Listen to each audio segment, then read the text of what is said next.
Welcome to Now This Is Podcasting. I'm your host, Connor, and I got my co-host, Jaden, here. Yee! And our producer, McKinnon. What's up? And former guest, Calvin. Thank you for having me. And we are about to dive back into, this is going to be part 4 now, of our series on the Lighthouse. And we're going to start this one out with, we're diving deep into the archetypes. Like, what are these characters about? What do they mean? Like, what's the background? What drives these guys? Yeah, so this is fun. We talked a lot about Jung and his symbols. We talked a little bit about anima. I don't know. I'm not as familiar with anima as I am some of these other ones. But I think we covered about as much as he wanted to say there. Yeah, if you want to backtrack on these, I mean, you shouldn't start at part 4 either way. But I mean, you can. If you've listened to this series so far, you probably have a good idea what we're talking about. Yeah. So let's talk about Wake because he is such an important character. He's one of two. Yeah, exactly. Fair enough. I should say he's an incredibly deep and complex character. A bit of an understatement saying he's important. Yes. I he's suppose 50% of this movie. Yeah, I suppose that's probably a relevant stat. But so the roles that Wake occupies would be that of the old man archetype. One of them being the old man archetype. Like Gandalf. Yeah, exactly. Like a wise mentor that is meant to guide, is meant to provide wisdom, is there to help. But he kind of subverts this archetype by being such an abusive authoritarian. I was like, he's almost supposed to be that, but he's necessarily the opposite. I didn't get the impression that he's trying to help or provide wisdom. But he's the one in charge of everything. He's the one that knows the island, why it's bad luck to kill a seabird. Yeah. All of these. He has like bits of he's wisdom. giving him knowledge, for sure. And he occupies that role. But what he does, like in relation to how he helps Winslow, subverts the archetype. And part of that is the interplay with how he's also modeled after the sea god Proteus. Proteus being prominent in Greek, well, not really prominent, but in Greek mythology as a servant of Poseidon.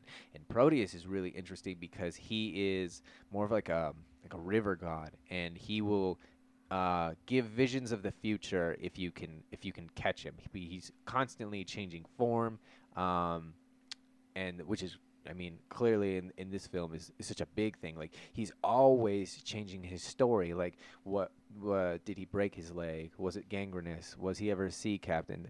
Gangrenous. Yeah. The literal Google description of him is prophetic old man of the sea. Yeah, exactly. Yeah, and which is, I think, a great description for Willem Dafoe's character in this movie. Yeah, exactly. And Winslow starts to question it, like when he says, I don't think how do you eat grass with no teeth, because you said everyone's teeth fell out because of the scurvy.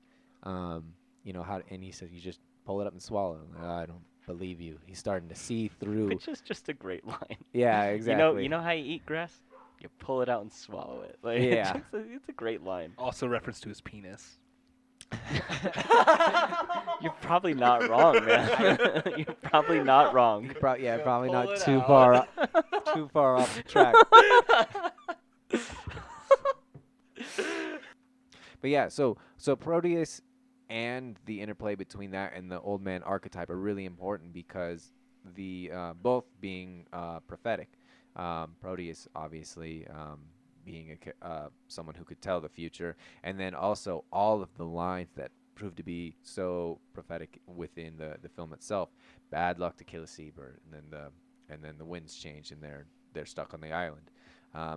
Take the barrel down, lest ye fixing to burn the whole lighthouse down. Very, continuing with the Proteus myth and the idea of fire. And then in his little hark speech, he's talking about Neptune strike you down, and the souls of dead sailors feed upon your body. And then the last one also in that, and I love this, and this is why the names are so important, because obviously his real name is Thomas Howard, or Tommy Howard, and Ephraim Winslow is the foreman that he's killed, or that has died. The shadow self. No, just not kidding. this No, I know I'm wrong. I just like using those terms. But yeah, when he says, let's strike Winslow down, and Winslow is no more, but is now himself the sea. What the fuck? Oh my god, that's so good. Yeah, so Is that for happens, real? That Is that happens for real? later. Oh my yeah, god. so that's in his little speech where he's talking about he's just thought going his- crazy. I thought his speech was just a speech. Oh gosh, no. All I those think all the speeches have meanings. Yeah, those speeches His are speech was a penis the whole time. you're getting closer. Those are so important to unraveling what he's trying to say with the film and what everything really means. That's It's so like, good because it is. It's really prophetic because eventually you find out Winslow is not. That's not his name. You know, he's this. He kind of stole that kind of identity from someone else and became Thomas. Or no, he is Thomas Howard. He stole the Winslow identity, and then that he sheds that off, and you find out he's Thomas Howard, and that's so prophetic. Yeah. And I didn't realize that when I first watched this movie. Well, Yeah. the second time I watched this movie. And so so now- that's wow. You blown my mind on that one. That one's really good. Yeah, and now so now think about this. His persona is now Ephraim Winslow, and his shadow self is Thomas Howard. I was so close. And Said it the exact Thomas opposite. Wake also shares the name Thomas. Right. Thomas is his shadow self. So you think Thomas Wake is also kind of has the persona of No, not the persona. Thomas Howard. He is a representational part of his shadow self. That's why the names are the same. So I thought the names were the same. So this is like it's like loosely based on an old, I want to say Welsh story. It's not. It actually wasn't a story. It actually did happen. It did, yeah. It's like loosely based on like a real event, and it was revolved around two wikis named Thomas. Yeah, both named Thomas. So I just thought that the names Thomas didn't really mean anything. I just thought because they kind of wanted to loosely base it on that. I I thought just that, thought that it's like a common name and people Yeah. have it. Yep, and they did that for that reason, but then they gave it this extra meaning. okay. And there's all of this. The shadow self is so important because that's basically what this whole film is Pattinson's character. I mean, let's just call him Howard now because this is where it's Yeah, so we important. moved on to Howard, I think. Yeah. Yeah. He's no so- longer Winslow. Yeah, so Howard is confronting his shadow self because he's hidden away who he was, what he did when he was a lumberjack. Do we want to give it a little background on that, just if we're moving forward? So, Ephraim Winslow he spills the beans that he had. Shouldn't have spilled your Yeah, He was why a- did he spill the beans? He was a logger, and he was working with another guy named Ephraim Winslow. That guy dies, and he sees this as an opportunity to have a clean slate and kind of move on and do something because Thomas Howard is kind of a vagabond, roams about, not a very wholesome guy, and this is his opportunity to take over this persona and become someone new. And so that's why we're changing to Howard now, is because he's now, like I said, spilled the beans that he is Howard. His real name is not Ephraim Winslow. His name is Thomas Howard. Yeah, and so this is why sometimes the dialogue between the two is so strange. Like you think of the what, like out of nowhere, Wake just says what, and Howard looks back and what. You can think of that whole thing as an inner dialogue. Yeah. Because that's really he's just talking to himself, and let's see. I guess I don't get that because the characters are both so different. I get what you're saying, and you have more of a psychology background when it comes to this kind of stuff. I didn't think of them as being kind of like that same sort of character or kind of reflecting in each other. I don't think They're not the same sort of character. You can think of an archetype as a completely different character within the psychic makeup of an individual. So was this from the director interview, or is this your interpretation? This is I Is this feel from like the horse's mouth? this feels very, very literal. Like Okay. this is probably the easiest interpretation that you can make of the film, of what Okay. he's trying to say, because it feels like the whole basis of it. That the entire, because he's also talked about how the film is basically shot entirely from Howard's perspective. So if everything is shot from his perspective, then we don't know anything about Wake's mental makeup or anything like that, but we do Right. know about Howard. So That's it's very fair. easy to make the, to make that leap. Sure. Okay. So that's why. But a couple like really great scenes that I want to talk about are the only two where Wake is vulnerable. So you have at the beginning where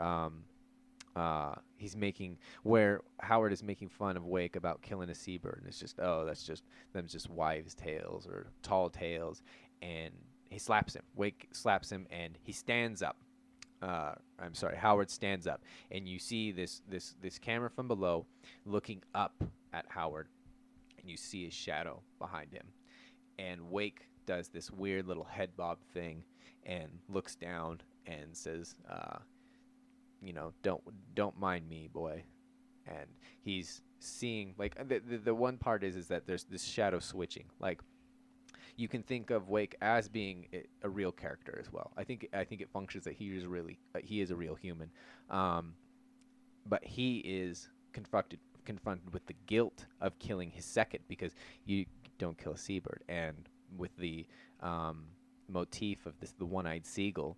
There is your manifestation of guilt and shame, and he sees it. It's like he's kind of reliving that moment. It's like, so now this seagull is dead that Howard killed. Well, the seagull isn't dead yet. It has not happened. His second is dead. Now he has a new second. Yeah. And he sees the shadow behind. Oh, him. okay. Because at this point, all he did was throw the rock at the seagull. He hasn't killed it. Right. Okay. I get that. Exactly. And then the next most important one is just before his Hark soliloquy, where he says, he's talking about the grass. And he says, "Oh, I don't believe that." And he kind of rolls his, or no, it was, if I had a steak, oh boy, I'd fuck it.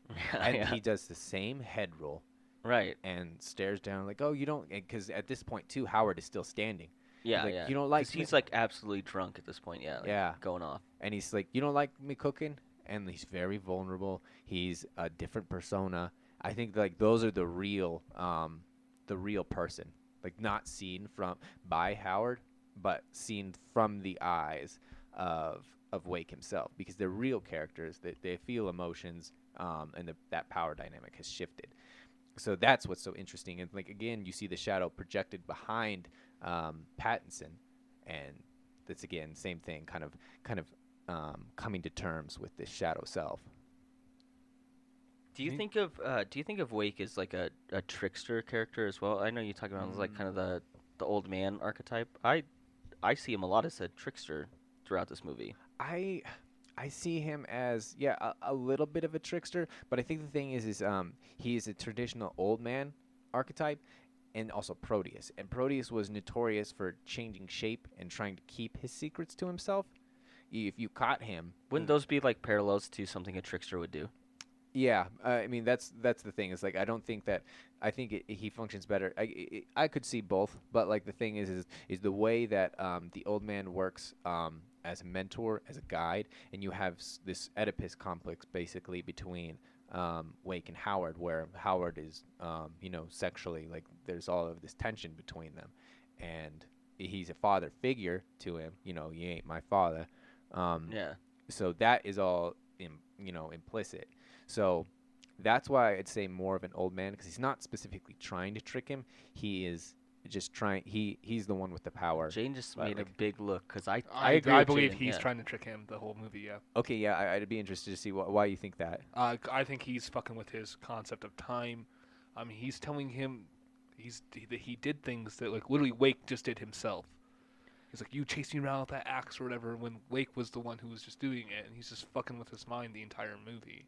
And so, like, I especially like the whole you're talking about. He messes with this concept of time. Yeah. I think the first I think it's like 30 minutes of the movie.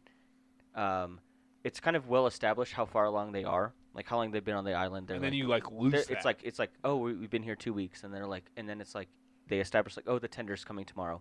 That's our month is done, and then all of a sudden it's kind of like, oh, the tender was supposed to show up 8 weeks ago. Yeah, and it's where like, the and fuck are we? It's like a scene or two later. It's like you as the viewer also kind of lose your concept of I have no idea how long time. they've been there. Because I thought throughout the beginning of the movie it was pretty well established, the timeline, and then all of a sudden it's like, you're like, no, we've been here 8 weeks. No, the tender was supposed to show up at this time. No, we've been here. I've been rationing because it's already late. And so I think that's why I think he's a trickster, is because he's not only a trickster. I'm just saying I think there are definitely elements of that in his character for sure, because especially the way he kind of like messes with the timeline of the movie. Yeah, and I think this is what's so great about Archetypes, is because he comes off as the old man at first, and more or less reveals himself to be a trickster. I think Man, that's it a better. sounds like something like a fucking trickster would do. Yeah, the only reason I'm Yeah. saying more old man is because of generally the prophetic nature of the old man archetype. Yeah, and but yeah, I'm I not think denying that's he like, fits both for sure. Yeah, but yeah, I didn't, and that's why I kind of tunnel vision into that one. And I think you're absolutely right, because it's not about actually helping him. It's seeming like he is helping him while maintaining the power balance. Right, right. Yeah. So yeah, I am open to that interpretation, because I think it's really important. But yeah, So you have, like, how sometimes like Calvin have a really good insight on a movie, and I'll steal it, and I'll be like, I'm gonna tell everyone this is my idea. So now you can steal one, and you can tell people it's your idea. You'll allow it. You can steal one of my very good insights. That one's for free, Calvin. Yeah. But yeah, so all of the drama from the narrative comes from Howard confronting his shadow self. All of the most tense scenes, like when they're dancing and they go in for that kiss, it's like he's about to reach that psychic equilibrium, give in to his attraction, and he pushes him away, and they start fighting because psychically he's still in a state of disarray. And then we get to the end of the film, and he is approaching his shadow self, and he's like, you're not even a real person. You're just a parody. You're no sea captain, and you never was. You're not a copper. You're not the governor. You're not a copper. You sure as shit ain't my father. Right. And he's just giving up with all of his shit, and the shadow self is just sitting there mocking him. You have such a way with words.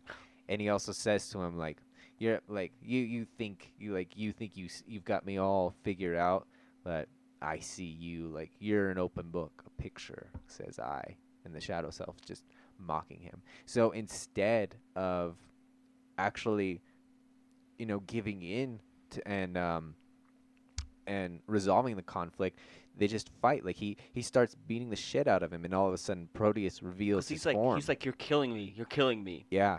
Or like that's what Wake is saying to Howard while he's like getting beat up. He's like, you're killing me. Yeah, exactly. And because he just wants, he doesn't want to give in to the shadow self. He wants to kill it, just like he did with his anima. Like, and that's where he started going even more. Like, because when he was like, you can think too, when he broke the charm, and he's like, the scrimshaw trinket, I broke it. Now I'm free of your designs. And he starts clapping like a fucking little like monkey. Absolutely wild in that scene. I was like, what is happening? Like, It's crazy. Yeah, and it's because he's denying these things that are in him that would bring individuation.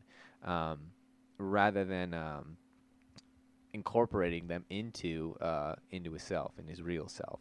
And that's where all of his tension is coming from. And what's so fantastic about like how many different ways that you can interpret this, because it works very well with just two real people, and then all of a sudden like Willem Dafoe's a fucking sea creature with like tentacles slurping and like cockle shells for a head. Those parts of the movie with like kind of all the kind of supernatural stuff, I guess we'll go into it more like when we have theories on this. Like I wonder how much of this is real and how much of it isn't real. I thought it was all not real. Yeah, I would say that, and I think that the best way to think about it is all of the dreamscapes are visual manifestations of what's going on in his mind. Because you have, like, let's take for that first scene where he walks down to the edge of the water, and there are the logs and Ephraim Winslow's body in the water. That's his guilt and in his shame manifested. Like I'm little fun fact about that scene real quick. Robert Pattinson kept going deeper in the water, and they kept having to call him back because they were afraid So the scene is Oh yeah. they're trying to light it and everything, but because it's deep in the water, you can't have they don't have like lights out there, and so it's all lit from the From the shore where they're at, and so he kept going deep, and they're like stop because like they were afraid they wouldn't find him. Well, if, like, yeah, they were something afraid happened. of a riptide. Yeah, and they were like, oh, if he keeps going out, like we're gonna lose our co-star here. Like he's gonna go under, and we're not gonna be able to find him because it's so dark. And even though they have it like lit so well, it's like they can only have it lit to like a certain point. You can't see him once he goes too far out. And I just think that's a little fun fact. They kept having to rein him and be like, stop going like too far into the water. You're gonna die. Like please stop. Yep. Yeah, exactly. But yeah, so all of those dreamscapes are just reflections of what's going on inside of his mind, and that's why the mermaid only appears in his dreams. And the same thing with the Hypnos painting as being in his mind. You see, when he flips over that one body, it's actually him. Yeah, Um, yeah. Yeah, and then Wake looks at him with his naked body and wild beaming eyes. Yeah.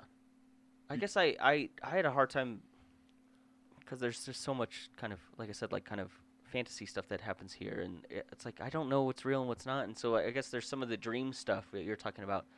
I probably didn't even realize they were dreams while they were happening. Like The reason I because it saw him doesn't- as dreams yeah. is when he wakes up, or like there's a really hard edit after each one of those. Oh, okay. Well, that's a good point because I was trying to think of like, okay, is there something to signal me that he's? I guess I just didn't catch that, so that's a good point. Yeah, and then the last thing I'll say about his shadow self is when he's begging on his knees, he just wants to be led into the light. He wants to get past the shadow and to individuation, but he doesn't want to do the hard work. He doesn't want to be accepted. Like he doesn't care what the shadow actually thinks if there's a way to get beyond it. And that's why he's just begging on his knees, is because he's at his wit's end, feels like he's tried everything, but the shadow self doesn't, it isn't satisfied. And Right. then just like what he did with the mermaid trinket, stabbing it, he literally takes the axe and splits his gullet. And then the camera stays on him. He turns around and talking about how earlier in the film when he had talked about how when Foreman Winslow died, he's like, the first thing I thought about was I could use a smoke. Yeah. So he kills him, lights his cigarette, and turns to the camera and repeats the prayer. I was gonna say that. So it's the same toast from the beginning of the movie when Wake wants to like Yeah, he what they pours said out the every- drink Yeah, and he tries to do the toast and he doesn't try. He does the toast and then in the middle of the movie they try it again. I think it's their first actual drink together, and Winslow tries to do the toast, but he kind of forgets the words, kind of messes it up. And then at the very end, when Winslow kills Wake, he does the toast correctly and he says all the words right. And I was like, oh my god, like this. Yep, to signal that the shadow is dead and that he was a single person the whole time. I think thought that was cool. yeah. I love that. I love that it's kind of that progression of like that same toast kind of carries on throughout the film, and it's like you get it at the end. And I was like, oh, it was very satisfying to see that. Yeah, and now so how we think about all of these things together. What do we make of the ending? Like, how much of this do we think is real? I think is a really interesting question because the ambiguity is there on purpose because it's so much fun. Like that was Eger's point, like why he made everything the way he wanted it. And so, like, I mean, what would you say each of you would be your best interpretation of the film? Okay, that's Or like That's a dense question. I want to know both. Like, what do you think that the director's interpretation is, like his desired one, and what one works the best for you? I have an answer. I don't know what the intended interpretation is. My gut feeling is that the whole movie is a dream. wow. Okay, hot take. All I right. fucking hate that. Why do you think that? Yeah, why the whole film? So, okay, there's a part in the film where they're trying to figure out. Wake is asking Winslow how long they've been on the island. Has it been a day? 5 weeks? maybe it's just all in your He's head. like, do you even know? Do you Like, even yeah. know? Yeah, and he's making Winslow second guess it. Well, And he's like he also says maybe you're frostbitten, wandering in. Yeah, he's like, maybe a you're still in the grove of woods. Tagalders up in Exactly. Canada. Like maybe you're up in So, Canada still I in think the woods. Yeah. I think that that's probably something I'm reading too much into. But I went to bed that night thinking about it. I was like, man, that would be a really cool idea. That this whole to me, that this whole movie is in Winslow's head, and this is like him torturing himself because he killed the other lumberjack. Jaden's Winslow. shaking his head. He hates Jaden Fucking is so mad about it. shaking his head so much right now. Oh my god! But that Conflict. that's just what I thought, and I was like, that's kind of it. So I think that usually when people hear about a dream sequence or whatever in a movie, that's usually a cop out. I think it would be kind of an interesting direction for the movie. For me personally, I was like, that's kind of interesting. But go ahead, Jaden. What's So, like, I mean, it's like when you talk about you might be frostbitten in the Forest River. Like, Yeah. that's instantly like that's like your thought is what popped into my brain, uh-huh. and I was like, well, then fuck this movie. Isn't Because that, it's isn't that a just cop-out. isn't that just the reaction to every time a movie uses that? It's like, oh well, Yeah. none Yep. of this actually happened. It was all pretend. It's just like, why did I watch That's- this yeah. then? Yeah. Why But did I- why did I get invested at all? I think it Yeah. would probably be lazy, and I have the wrong interpretation. But for this movie, Hey, Well- if you well, so- enjoy so- it, that's what thinking. matters. It got me thinking. That's your all. personal one, or the director's? That's my intended personal one. Okay. Yes, I didn't I can't possibly imagine what the director's intended idea was because there's so many aspects of this movie I can't even begin to break them down. But that's something I thought about was maybe it's just he's all just frostbitten in the forest and this is in his head. I really think it's just two dudes who suffer from claustrophobic tendencies, and like I mean, I've been known to take things like too literal before in my life, and like that's kind of the way I see this movie is like, I think a lot of like the weird shit that happens is just in fucking Winslow or Howard's head, and Wake's a weird dude, and like they're just too crazy, like they become more insane as they're just trapped in this confined space, and I think that's all it's about. Like I literally think that like Howard/Winslow burns himself on the light at the end of the movie and falls down the stairs and somehow wanders out to the beach and gets eaten by seagulls. I like that idea. Yeah, I think it's all. I like just- that idea a lot. Yeah, I think it's also literal and like I mean that's the way I view things a lot with film. But as far as the director's interpretation of it, I'm sure there's so much more deeper meanings. Everything's a dick. And that's probably. I mean, like the way that Calvin puts things is. I mean, it makes me think about it more than, or not necessarily more, but different than the way I was before. Because I'm so closed off into the ideals of like, hey, this fucking means, you know, this scene right here means more than what it actually is. Like I don't view things that way. I just take them as they are, and try to interpret it in the way that I could understand it in reality base. And so, what do I think that the people who made this movie wanted to be like? Probably a whole lot deeper than the way I see it, which is where I just see two dudes who went fucking bonkers. I think that's a fair take. Yeah. I think Yeah, I that's, do too. Yeah. and I think that's also what makes it so interesting is you have two very different interpretations of a film right here that seem to hit for two people. Yeah, and I don't think that either one of them are wrong necessarily. Yeah. Yeah, But we're both right. no, you're fucking wrong. Oh. So I I like I said earlier when I did my, I think this is maybe episode 2 of this, the part 2 of this. I think this is part 7 or 8. No. Yeah. In part 2, I did my take on what I think Calvin would say about this. This is about repressed homosexuality, and it's about two characters and their kind of deep-seated need to do something that they know they can't do or won't do. And so that's what I think the movie is about. If I think that the film or the director is trying to convey anything, it's two guys who are like manly guys doing it. They're seafaring guys, and they can't be gay, you know. And so this movie is about these two guys trying to not act gay, and every time they kind of do, they have to be like macho right after. And to me, that's like what it makes this movie so good. It's so manic. It's so it changes so much, and it's the two characters kind of realizing they're falling into some kind of pattern together, and they realize that they shouldn't be doing it, and so then their next option is to be as masculine as they can right after and get in a fight. And so I mean that's what I think the movie is about. I think it is about like repressed homosexuality, and after reading reviews and interviews with Robert Eggers and everything, I think that is probably I think that's kind of the point he was trying to get. That would be my take if I had to kind of boil the movie down. I think my pretentious Calvin take is actually what I also think of the movie. And again, I think you can just take this movie at its face, and if you just want it to be a drama about two men kind of going crazy on an island together, it completely works as that film as well. Yeah. I think I don't think it's wrong to not dive deeper and figure out maybe subtext in the movie. I think it can just be a drama between two people in solitude trying to figure out how they're going to continue living together. And I think it totally works in that way as well. Yeah.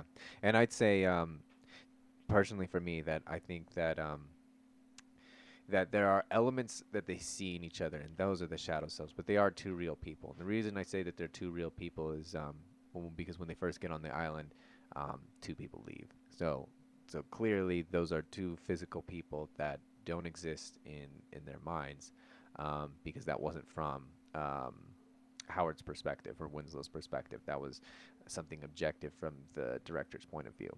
So you have two people leaving and two people coming, and I think they are very real people, and they see in each other the guilt and shame that they've been repressing. I think this is an interesting take to me. I don't think it's right, and I'd love to hear your interpretation. But that whole montage sequence where you have the mermaid and he's masturbating to the charm, and the lighthouse spins from a side angle to upright erect, and you see Ephraim Winslow's back, and you see the log hook and all of these tentacles. I don't think he killed him. I don't even think he died. I think that they had sex, that had a relationship, because that's what the spear represents, is that actual penetration of them having sex. And he's just so consumed by the shame of it that he had to get away, because Ephraim Winslow has a clean slate. Calvin. But yeah, I Thomas Howard, he don't. 'Cause that's the thing is, I like that take too. I really like that. So I never far thought I've about that at all. That's so far, good. I've liked every take that we've had. Like, I think that's, and again, it's like, it's the viewer can interact with the film in any way, and it's cool to hear. It's cool to hear a different point of view besides my own, because I have a way that I observed it and I interacted with it. So one thing that's great about this movie is that there's four people sitting here, and we all have four different ways the way we view this movie, and even see what it's about necessarily. Yeah. It's not, nothing's given to us. Nothing's like, this is what this fucking movie is. We can't read the back of this movie and figure out what the plot is. Yeah. You have to watch it and you have to try and figure it out for your own self, which I think is So- fucking awesome. So this is number 2 of Calvin's picks, because Calvin picked Under the Skin, and we all had a lot of different views on that one too. Oh my gosh. And then now we're doing Lighthouse, and we have different views on that. And I just think I love hearing other people's opinions. And yeah, if you think we're totally wrong, leave a comment And fuck off. and tell us how tell us how we're wrong. Tell us what you thought, or I mean, it doesn't even need to be. It doesn't even need to be negative. Like you just be like, oh, I caught something totally different from that. I love hearing the different views, which is why that's why we put this episode off for so long, is because all 4 of us weren't together. Yeah, because this is the dynamic we were looking for. Like, all of this is so good. But and there's not only the only time that Ephraim Winslow appears in the film. When they're fighting, he also takes the place of Willem Dafoe's character, much like Proteus changing forms to reflect. Because he said that it's at the scene where he's like, "You're killing me." It's like he's beating him up, and then all of a sudden it changes to Ephraim Winslow, who's like the blonde guy. And at first I was like, "What is happening right now?" I thought that was Johnny Depp. I thought that was Grindelwald. Watched you on Harry Potter, yeah. But I was like, at first look, I was like, what is happening? And then I realized, like, oh, like he's killing, like, kind of his past and stuff like that along with this, he is projecting his shadow self onto Wake, and that's why he's beating the shit out of him. He's so full of shame and guilt For fucking him.